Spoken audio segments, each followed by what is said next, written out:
आज की किताब द पावर ऑफ नाउ को पढ़कर आपको अपने ब्रेन के पेनफुल विचारों को कंट्रोल करने में सहायता मिलेगी। आप हमेशा खुशी की स्टेट में जीना सीख जाएंगे। इससे आपकी बॉडी एनर्जी से भरी रहेगी और आप बीमार भी कम पड़ेंगे।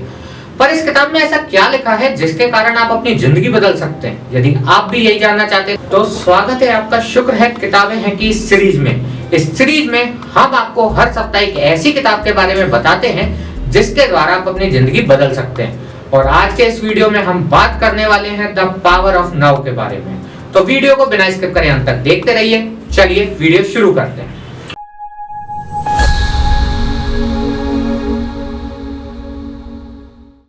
हमारे दुखों का कारण हमारा ब्रेन होता है। कई बार ब्रेन पास्ट में हुई बुरी घटनाओं के बारे में सोचने लगता है, इससे हम दुखी हो जाते हैं और इसका खामियाजा हमारी बॉडी को भुगतना पड़ता है। क्योंकि ब्रेन जब दुखी होता है तो हमारी एड्रेनल कॉर्ड से कुछ स्ट्रेस हार्मोन निकलते हैं जिसका नाम है एड्रेनलिन। और इन्हीं हार्मोन्स की वजह से हमारी धड़कन बढ़ जाती है, सांस तेज हो जाती है, मुंह सूखने लगता है और हमें स्ट्रेस हो जाता है।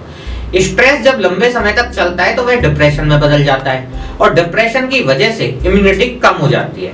इससे हमारे शरीर को तरह तरह की बीमारियां लगने लगती है। इसलिए लेखक ने बताया है कि ब्रेन को बॉडी से अलग करना सीखें, अर्थात ब्रेन के नेगेटिव विचारों को बॉडी तक न पहुंचने दें। इससे हमारे अंदर स्ट्रेस हार्मोन नहीं निकलेंगे और बॉडी स्वस्थ रहेगी।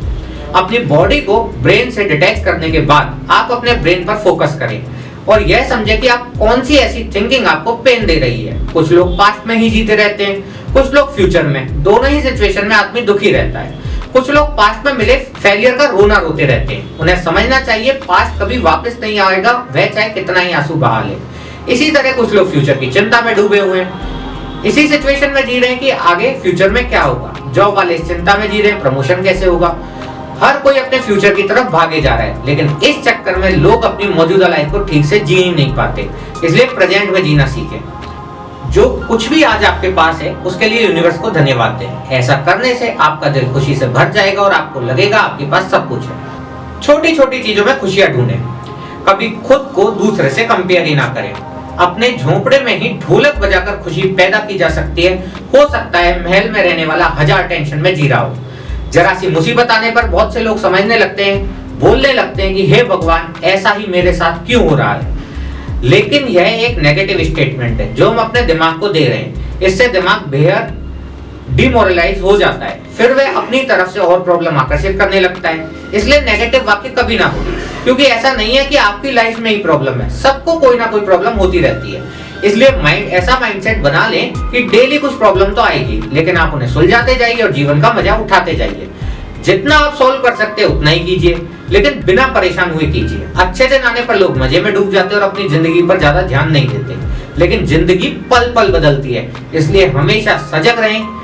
अगर आप कोई क्रिएटिव काम करना चाहते हैं तब आप उसके लिए आपको हमेशा अलर्ट रहना चाहिए, क्योंकि क्रिएटिव विचार अचानक से आते हैं। वे कभी भी आ सकते हैं। हो सकता है आप सब्जी खरीद रहे हो तब आ जाएं, या फिर आप कहीं घूमने जा रहे हो तब आ जाएं। उसे तुरंत उसी समय नोट कर लें, क्योंकि वे जितनी जल्दी आते हैं उतनी जल्दी चले भी जाते हैं। कई बार हम बोरिंग काम करते करते थक जाते हैं, लेकिन घर आकर अगर हमें कोई डिस्को या क्लब चलने को बोल दे तो हम एनर्जी से भर जाते हैं। इसका सीधा मतलब है हमारे अंदर एनर्जी का खजाना होता है, बस हमें उसे इस्तेमाल करना आना चाहिए। कुछ लोग लगातार 16 घंटे पढ़ने के बाद भी नहीं थकते। कुछ प्लेयर देर तक प्रैक्टिस करने पर भी नहीं थकते। वे अनजाने में ही सही अपने अंदर की एनर्जी के खजाने का इस्तेमाल कर रहे होते हैं। आप भी अपने अंदर की एनर्जी के खजाने को महसूस करें और उसका इस्तेमाल करें। इसके साथ साथ आप जो भी काम कर रहे हैं उसमें खुश रहना सीखें। अपने काम में अपना पूरा इंटरेस्ट लें, इसे किसी भी रिवार्ड से लिंक कर लें। साथ ही कर्म को ही पूजा माने। उसे करते हुए सच में स्पिरिचुअल एहसास होना चाहिए। हर काम स्माइल के साथ करें। बहुत से लोग संसार के भौतिक सुखों में खुशी ढूंढ रहे हैं और जब वे उन्हें नहीं मिलती तो वे दुखी हो जाते हैं। उन्हें कभी भी मानसिक शांति नहीं मिलती। अगर लोगों को भौतिक सुख मिल भी जाए तो उनका लालच कम नहीं होता। जैसे उन्हें कभी मोबाइल का लेटेस्ट वर्जन चाहिए, कभी दोस्त से ज्यादा बड़ी और महंगी गाड़ी चाहिए आदि। पर भौतिक सुखों की आसक्ति दुखों का कारण है। इसीलिए सभी चीजों से मोह माया त्याग दें।